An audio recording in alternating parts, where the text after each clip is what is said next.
Bien, en esta oportunidad se hablará de la obra La Casa Verde de Mario Vargas Llosa.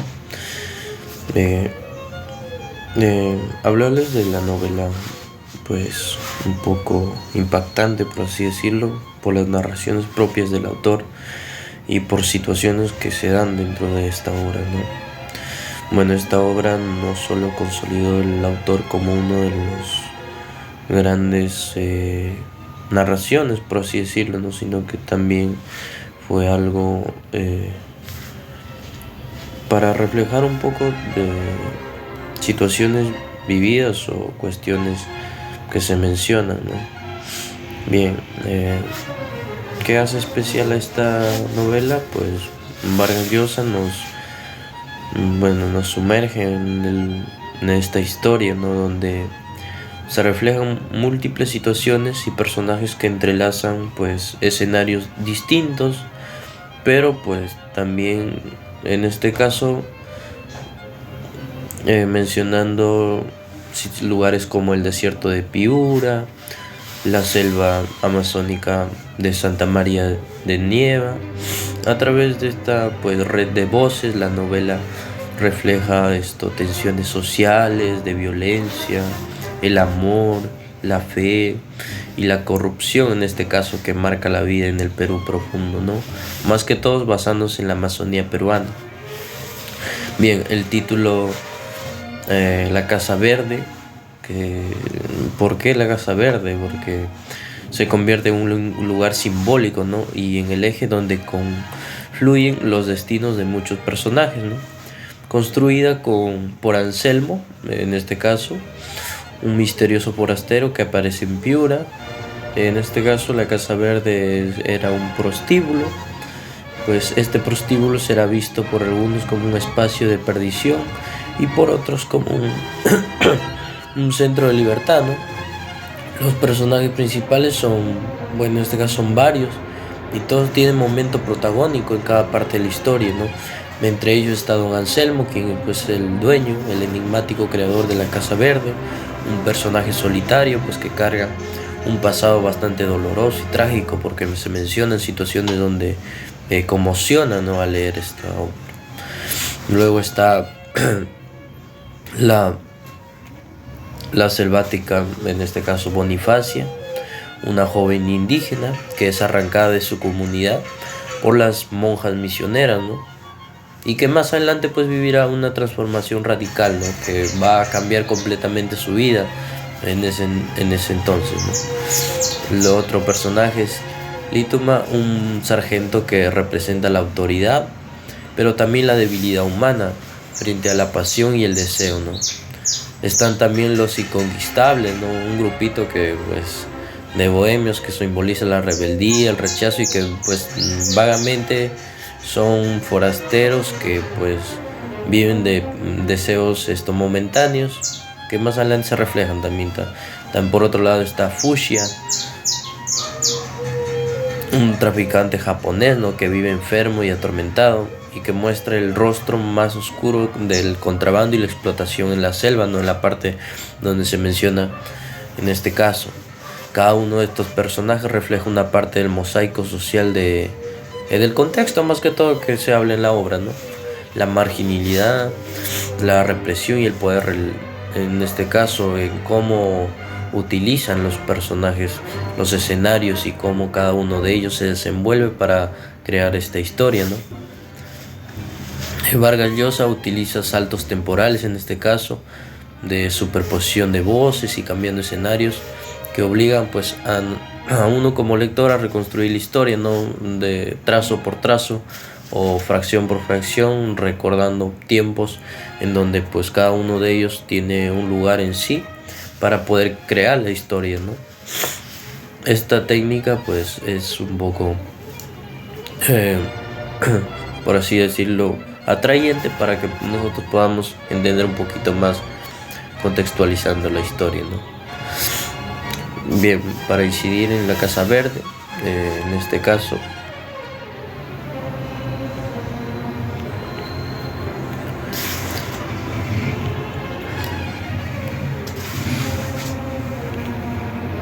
bien,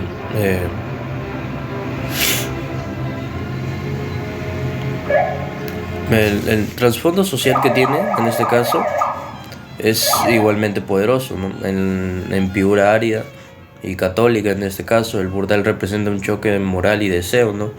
Al ser Piura un lugar católico, pues tener un burdel prácticamente es como ir en contra de la religión. No son cuestiones. El choque de la cultura indígena, la imposición de la religión y la explotación económica. También está la violencia militar y corrupción en todo sentido. En la Casa Verde, pues, menciona situaciones así, ¿no? Continuando, bueno, la historia, todo comienza en Piura, un desierto polvoriento y caluroso. Ahí aparece Anselmo, ¿no? Un hombre solitario, enigmático, cuyo situación pues nadie sabe dónde viene ni qué busca, es un forastero, ¿no? Por lo cierto es que un día decide levantar una construcción distinta a todas, una casa de paredes verdes. Menciona que un día Anselmo, un hombre misterioso, pues nadie sabía de dónde venía ni qué buscaba. Lo único cierto fue que, pues, en Piura construyó algo peculiar o fuera de lo común. En este caso, la llamada Casa Verde, ¿no? La Casa Verde pronto se convierte en un burdel. Para algunos es un lugar de perdición, como mencioné, y para otros era un refugio de libertad y deseo, ¿no? Lo cierto es que desde ese momento todos los caminos de la historia que se va a ir entrelazando van a coincidir, ¿no? Pero la moral de la época no podía tolerarlo, ¿no? El padre García, en ese caso, un personaje tan mencionado, escandalizado, reúne al pueblo y lo incita a destruirla, ¿no? El padre García reunió al pueblo en nombre de Dios, menciona, pidió destruir aquel lugar de perdición, y aquí iba en contra de su religión, no más que todo del lugar en el que estaban, porque básicamente Piura era un pueblo religioso o un pueblo bastante apegado a esas creencias, ¿no? Y entre rezos y gritos menciona que de la indignación, ¿no? Encendieron antorchas y prendieron fuego a la Casa Verde. El incendio pues consume las paredes verdes, pero el mito de la casa queda vivo, porque bueno, acá Vargas Llosa nos muestra que el deseo no se extingue con el fuego y que los símbolos de placer regresan siempre, aunque se intenten borrar, ¿no? Es algo como, por así decirlo, algo que se refleja en la historia, ¿no? Luego de eso, la novela se traslada también a la selva amazónica de Santa María de Nieva, donde pues encontramos otras de las historias centrales, ¿no? Son historias que son contadas en distintos espacios, ¿no? Allí monjas misioneras rescatan a niñas indígenas, ¿no? Alejándolas de sus comodidades para evangelizarlas. Entre ellas está Bonifacia, un personaje que más adelante va a tener un gran retoque en la historia. Bonifacia, a quien todos llamaban la selvática, ¿no? Criada en un convento, parecía destinada a convertirse en ejemplo de obediencia, pero acá un error la condena, ¿no? Bonifacia fue arrancada de la selva por las monjas, ¿no?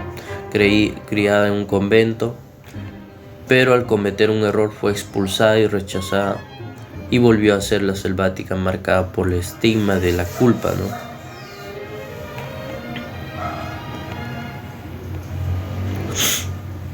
Bien, en ese mismo escenario encontramos al sargento Lituma, un hombre que se debate entre la disciplina militar y las pasiones humanas, ¿no? En este caso termina relacionándose con Bonifacia, ¿no? La recién expulsada, por así decirlo. Y en esa unión se refleja el choque entre dos mundos, el militar y el indígena, ¿no? El orden y la marginalidad. Paralelamente en Piura conocemos a los inconquistables, ¿no? Un grupo de amigos que se resiste a lo que mencioné anteriormente, ¿no?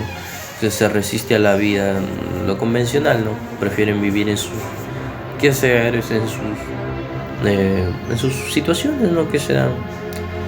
Pues ellos mencionan que nadie los puede dominar, jamás se van a casar, jamás van a obedecer.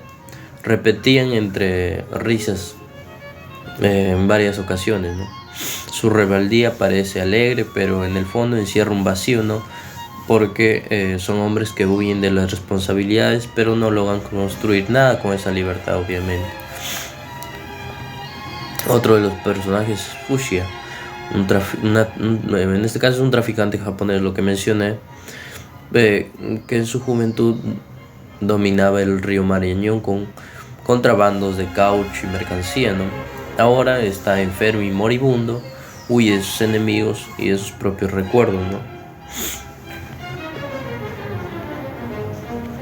Pues él había traficado con caucho, esclavizado indios, engañado a muchas personas. Ahora pues le quedaba la muerte, quizá castigo divino por su mal accionar o situaciones que se acomplejan más adelante, ¿no?